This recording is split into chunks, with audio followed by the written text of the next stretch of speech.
there. Is this Jenna, Chris's wife? Chris? You mean Christopher? Duh, who else would I be talking about? Right. And who is this? Oh, me? I'm Chris's girlfriend. His what? Girlfriend, sweetie. And surprise, I'm pregnant with Chris's baby. You're pregnant? Yep, just entered my 3rd month. So, yeah, time to file for divorce, okay? Excuse me? You can't just... Oh, no worries. I made things easier for you. Left the divorce papers in your shared folder. Chris said you two keep one. I already filled out my side. All you had to do is sign and take it to City Hall. Chop, chop. Anyway, bye.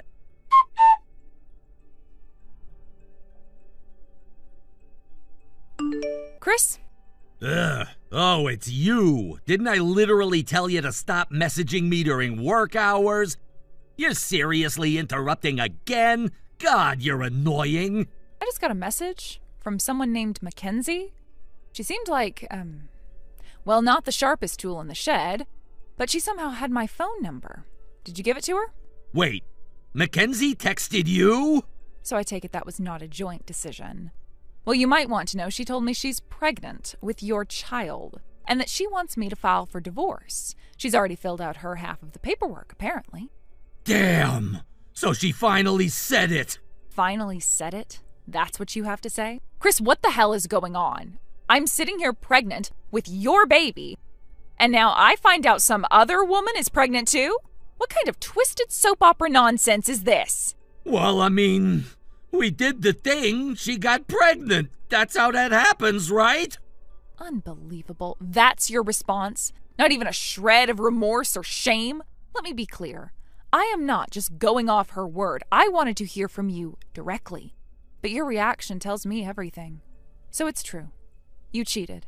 While I was at home carrying your child, dealing with the nausea and pain and hormonal chaos, you were busy knocking someone else up. Okay, fine. Can we not do this right now? I got a meeting in 10 minutes. I'll explain everything when I get home, all right? You always say that. I'll explain everything later. And then later never comes. You're always too busy, too tired, too distracted.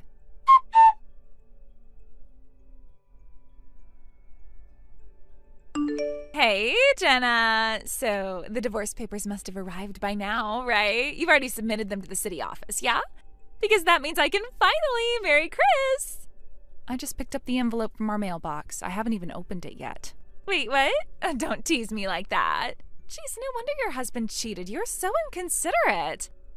It's people like you that make pregnancy even harder. Anyway, I am pregnant with Chris's baby, so it's obvious I'm a better woman than you. It's literally confirmed at this point. Interesting, considering I'm pregnant as well. What? Yes, I'm pregnant with Chris's child, just like you. Though from your reaction, it seems he hasn't told you that. Now things are rather complicated, don't you think? Wait, are you seriously thinking about keeping the baby? I have every right to. But let me be clear, I have no intention of staying married to a man who cheats while his wife is carrying their child. So yes, I am open to a divorce. Well then great, file it already. Get it done, go submit those papers. Mackenzie, may I ask how old you are? Why do you care? Your writing gives off the impression of someone quite young. I'm simply curious. I'm 20. Why? Well, that makes sense. You're still at the age where you think declarations of love over text and babies make everything better. Aren't you like 30 or something? Getting pregnant at that age, that's kind of rough, don't you think? Not really. It's quite common these days, especially among women who have stable careers, marriages, and actual plans. Still, don't you think Chris would be happier having a child with someone young and cute like me, rather than some aging wife? Let's not pretend your appearance is the central issue here. This isn't a beauty contest. And if it were, your personality would disqualify you. Huh? Your age doesn't exempt you from the consequences of what you've done. I hope you understand that. What do you mean, consequences? The divorce papers won't be submitted until certain matters are resolved. Wait, what? You're not submitting them today? But I need this done. My lease ends next week. Come on. That's your problem, not mine. This isn't fair. You have to divorce him. Don't raise your voice at me. You clearly don't understand how marriage works. Two people legally bound by law can't just break up because a third party demands it. Especially not when children, two of them now, are involved. So what, you're just gonna hang on to him out of spite? Not at all. I simply want what's legally and morally due to me and my child. Since you were kind enough to tell me Chris impregnated both of us, I'll be making some requests. What kind of requests? Starting with child support. Raising a child isn't cheap. I'll be calculating a fair monthly amount based on Chris's income, unless you'd prefer we go straight to court. How much? Let's see. For child support alone, probably somewhere between $50,000 to $60,000 over the first several years. And in emotional damages, the infidelity and breach of marital trust, well, the total claim could rise to $100,000 easily, especially if I include you as a party in the adultery lawsuit. $100,000? Are you insane? Welcome to the real world, dear. That's what sleeping with a married man can cost. This isn't what I signed up for. I thought... You thought what? That he'd leave me with a smile? That I'd just step aside?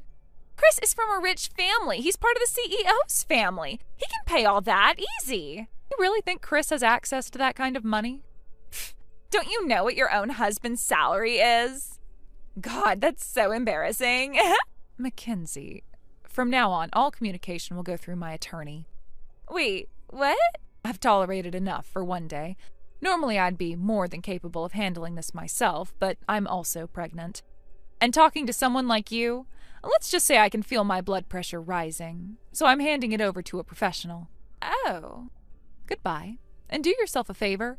Get a lawyer. You're going to need one.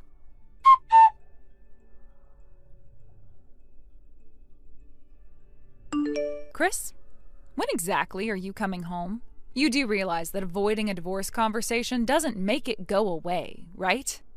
Oh, come on. We've already decided on the divorce. Just go file the damn papers already. I'll pay the damn alimony. You can even decide the amount. Cool? Is that so? Then let me remind you, I'm still carrying your child. Wait, what? That's right. And when you factor in child support alongside alimony, we're looking at around $100,000. Whatever. Totally worth it if I get to marry Mackenzie. She's young, she's hot, and most importantly, not a bitter hag like you. I see.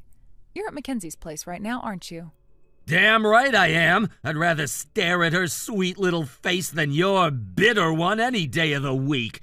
You're past your expiration date. So do us all a favor and get out of that house already. It's mine now. Sure. Then I'll be taking the furniture and appliances with me.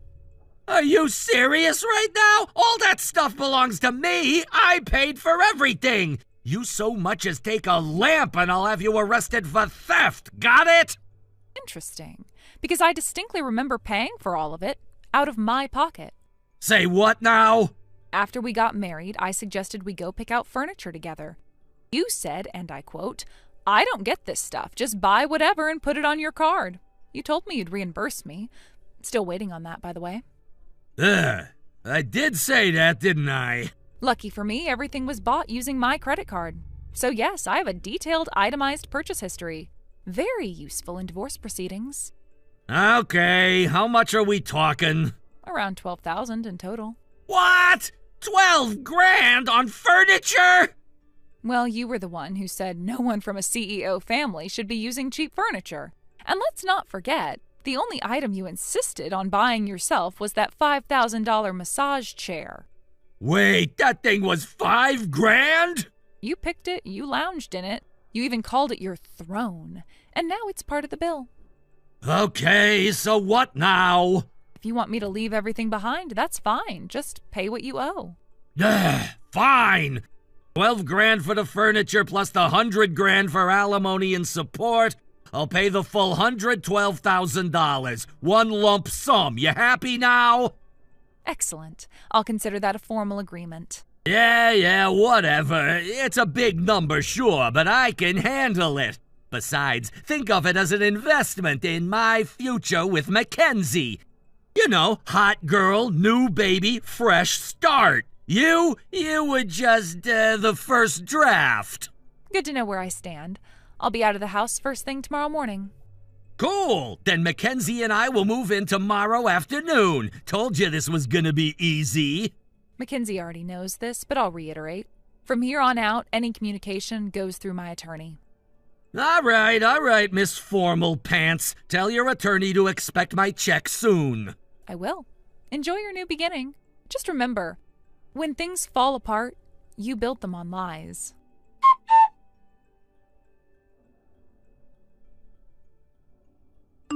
Hey, Jenna!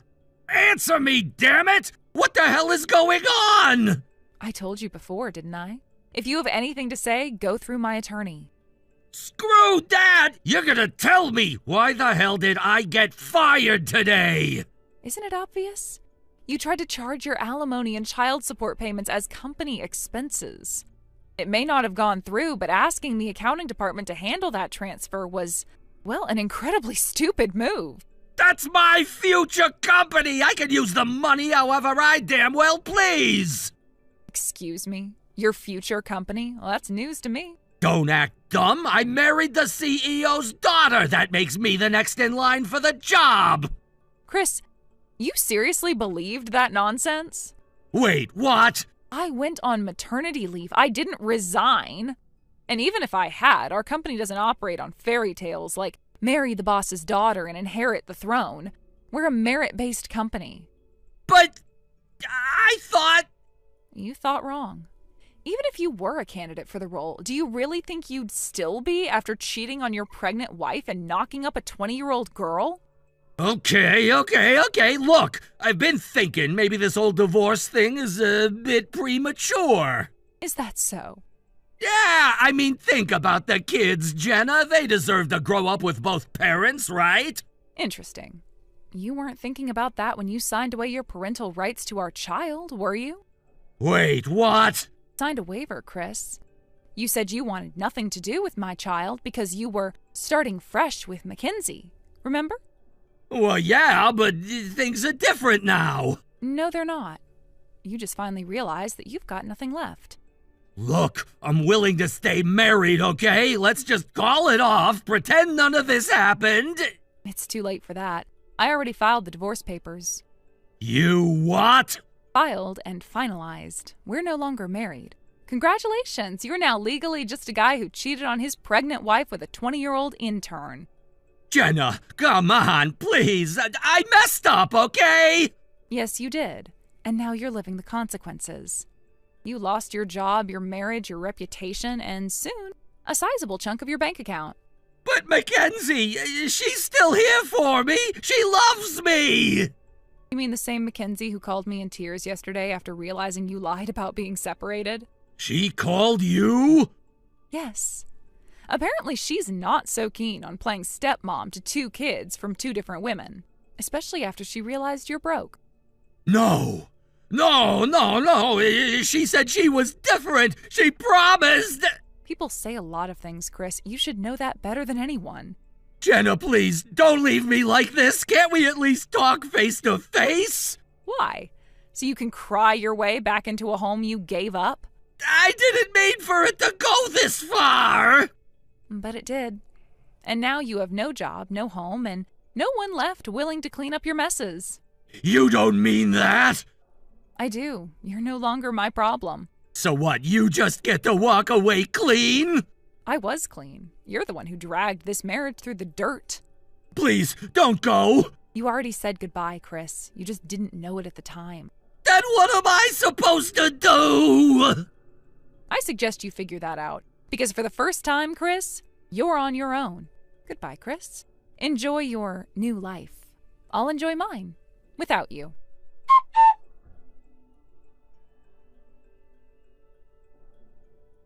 A few days later, I heard that Chris had shown up at my parents' house, probably expecting to confront me there, but that was well within my expectations.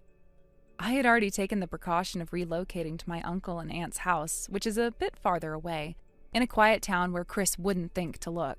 I didn't want another confrontation, not after everything he had already done, not after the emotional wreckage he'd caused. Apparently, when Chris barged into my family home, all puffed up with frustration and fake desperation, my father stood his ground and listened to whatever nonsense he tried to spin. From what Dad told me later, Chris had managed to scrape together the $120,000 he owed by borrowing money from multiple sources. Friends, sketchy lenders, maybe even distant relatives who didn't know better. He was desperate, trying to clean up the mess he'd made, or at least patch it over with money. But life wasn't about to make that easy for him. Just when he thought he'd finally done the right thing by paying me off, Mackenzie, yes, the very woman he'd had an affair with, dropped a bombshell. She told him that the child she was carrying wasn't his. The father was someone else entirely, a man she had apparently been seeing behind Chris's back. And with that confession, she packed up her things and went back to her own family's home without looking back. Chris, in his dramatic fashion, returned to my parents' house and practically threw himself on the floor, sobbing and saying things like, "The only child I ever truly have is the one I could have had with Jenna." According to my father, he couldn't stand the pathetic display. He said Chris's tear-streaked, self-pitying face was so revolting that he physically pushed him out of the house, told him to get lost, and slammed the door in his face. That should have been the end of it. It should have been the last I heard of him. But of course, Chris wasn't done self-destructing just yet. With nowhere else to go and all bridges thoroughly burned, Chris did the unthinkable. He went back to Mackenzie. Despite everything she had done, despite lying to him and breaking whatever fragile trust had once existed between them, he clung to her like a drowning man to driftwood. He was so emotionally bankrupt, and literally bankrupt too, that he tried to guilt her into staying with him. He reportedly told her, "Give me back the money I had to pay Jenna, or marry me and we'll get through this together." Inexplicably, whether out of guilt, desperation, or sheer apathy, Mackenzie agreed. They got married shortly after, quietly and without fanfare, without even informing most of their friends or family. And from that moment on, their lives became a living nightmare. The two of them now share a tiny apartment in a low-rent part of town, constantly dodging calls from creditors and collectors. The furniture is mismatched and secondhand, their meals mostly consist of cheap convenience store leftovers, and the air between them is thick with resentment. Every time Chris tries to assert control or reminisce about the life he could have had with me, Mackenzie reportedly shuts him down. Their arguments are frequent and brutal. Neighbors hear them through the walls. Neither of them is happy. Neither of them is stable. The poetic justice isn't lost on me. Chris, who once stood so confidently by Mackenzie's side thinking he'd traded up, who tried to act like he was the one winning while I was just the abandoned wife, he now finds himself shackled to the very woman who played him like a fiddle. And that proud, smirking face of his has been replaced by hollow eyes and permanent exhaustion. Meanwhile, I've never felt lighter.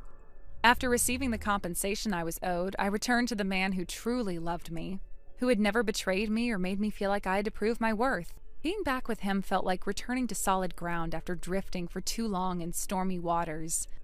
We started rebuilding our life together from a place of honesty, of mutual respect. There were no more secrets, no more lies, just the two of us, finally free of the chaos that had followed us for so long. Of course, it wasn't easy. Going back to my childhood home during the evidence-gathering process had been emotionally exhausting. The verbal abuse, the humiliation, it all weighed heavily on me. But that chapter is over now. The legal battles, the sleepless nights, the constant anxiety of wondering what Chris would do next, gone.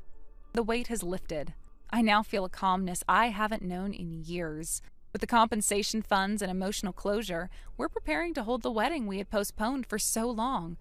A real celebration this time, with only those who truly support and love us in attendance. No lies, no double lives, just love. Chris and Mackenzie, meanwhile, have built themselves a prison out of the consequences of their own actions. They tried to rewrite the rules, to skip over accountability, and now they're paying the price. I don't know if Chris ever truly loved Mackenzie, or anyone for that matter, but it doesn't seem to matter anymore. Whatever spark they once shared is long since burned out. I don't hate them, not anymore. What I feel is something closer to pity. Chris had a chance, so many chances in fact, and every time he made the wrong choice. He gambled with people's lives and hearts as though they were poker chips, and now he's bankrupt in more ways than one. As for me, I've chosen peace. My future is mine again. No more shadows of betrayal following me from room to room. No more questioning my worth or wondering what I could have done differently. I've learned that closure doesn't always come with apologies or perfect endings. Sometimes it comes in the form of watching someone who hurt you finally face the consequences of their actions and realizing that you no longer care.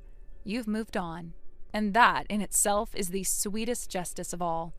In the weeks that followed, I found myself reflecting on how much had changed, not just externally, but within me. There was a time when I believed that forgiveness had to be spoken, that healing meant confrontation, or that I had to understand why people did the awful things they did. But I've come to understand that some questions don't need answers. Closure doesn't always come with a neatly tied bow. Sometimes walking away is the resolution. My days are filled with art again, painting, illustrating, even hosting a small weekend workshop for kids at the community center. It feels incredible to be creating beauty out of the same hands that once wiped away tears. There's something powerful in reclaiming your time, your energy, and your space. Thank you for watching and listening. We hope you enjoyed the video. Don't forget to like this video and subscribe. Also, feel free to leave a comment about what you thought of the story. We look forward to seeing you at the next story. Thank you for watching. Please subscribe and hit the like button. See you next time.